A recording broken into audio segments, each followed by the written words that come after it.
2022년 9월 김 여사가 최재형 목사로부터 디올백을 받는 장면이 담겼습니다.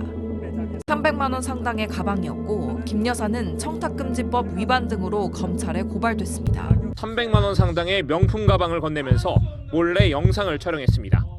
10여 차례에 걸쳐 문자와 카톡으로 요청한 끝에 성사된 만남이었습니다. 고위직 인사를 주무르는 그런 모습을 제가 지근거리에서 보고 경악을 하여 다음에 또 접견할 기회가 있으면 증거 채집을 해야 되겠다라고 하는 결심을. 이른바 파우치. 네네. 외국 회사 조그만한 백이죠. 네. 그 백을 어떤 방문자가 김건희 여사를 만나서 그 앞에 놓고 가는 네. 영상이 공개가 됐습니다. 그 아내가 중학교 때 이제 아버지가 돌아가셔가지고 그 아버지와의 동향이고 친분을 이렇게 얘기를 하면서 제가 볼 때는 거기에다가 또 저도 마찬가지고 대통령이나 대통령 부인이 어느 누구한테도 이렇게 박절하게 대하기는 참 어렵습니다.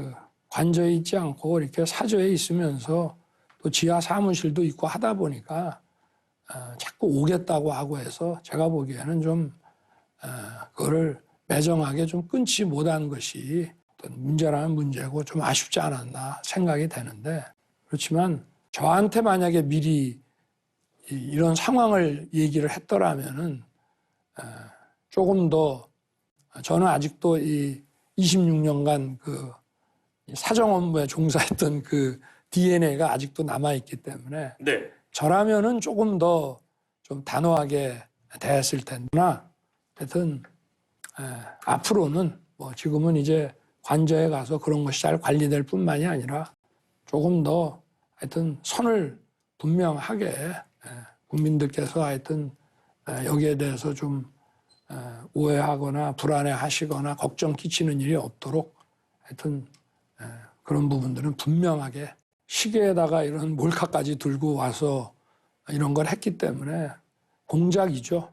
그리고 또 선거를 앞둔 시점에 1년이 지나서 이렇게 이걸 터뜨리는 것 자체가 정치 공작이라고 봐야죠. 현행 청탁금지법은 공직자의 배우자가 공직자의 직무와 관련해 한 번에 100만 원 넘는 선물을 받는 걸 금지하고 있습니다.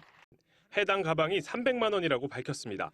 디올백이 진품이라면 100만 원을 넘었으니 금액 기준으로는 청탁금지법 위반입니다. 남는 쟁점은 직무 관련성입니다.